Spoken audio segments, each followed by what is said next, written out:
She ruled the seas with iron will and ruthless brilliance, a former prostitute turned pirate empress, commanding over 70,000 outlaws and hundreds of ships. The most powerful pirate in history wasn't a man, it was Ching Shih, the pirate queen of China. Born around 1775 in Guangdong, China, her real name is lost to time. As a young woman, she worked in a floating brothel in Canton. There, she caught the eye of a notorious pirate captain named Zheng Yi, who commanded a powerful fleet. But this wasn't just a romance, it was a negotiation. Ching Shih agreed to marry Zheng Yi on one condition: she would share equal control of his pirate empire. Together, they formed the Red Flag Fleet, a coalition of pirate groups that operated along the South China Sea. Under their joint leadership, the fleet grew rapidly, raiding merchant ships, coastal villages, and even government vessels. But it was after Zheng Yi's death in 1807 that Ching Shih truly came into power. With her husband gone, there was a power vacuum. The pirate world was chaotic, brutal, and dominated by men, but Ching Shih acted fast.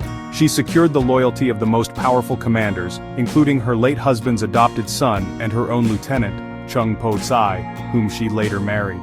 She consolidated the fleet and took full command.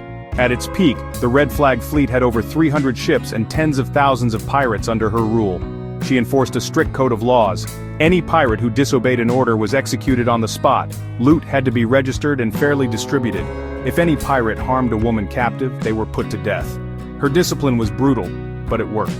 She was not just a military commander but a master politician. She negotiated trade deals, taxed fishing villages, and even formed alliances with corrupt officials to gain safe harbor.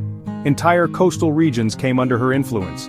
The Chinese government was humiliated, their navy failed repeatedly to stop her. Foreign powers like the British and Portuguese tried and failed.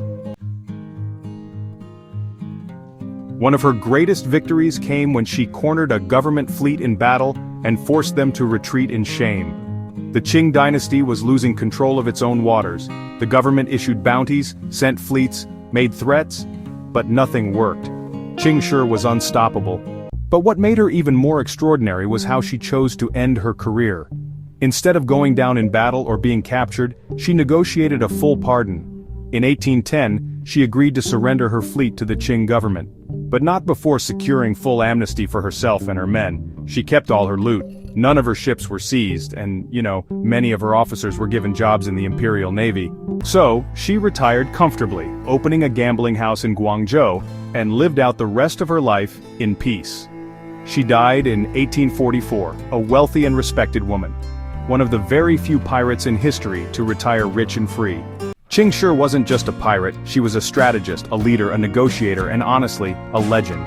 She defied the male-dominated world around her and built a pirate empire that rivaled any naval power of her time. Her story is rarely told, but it's one of the most incredible tales in maritime history. No pirate, Blackbeard, Captain Kidd, or Bartholomew Roberts, came close to matching her power. She remains a symbol of defiance and leadership, a woman who took control of her destiny in the most ruthless of worlds, and won. Ching Shih, the pirate queen, not just the most feared woman on the sea, but one of the greatest pirate commanders the world has ever known.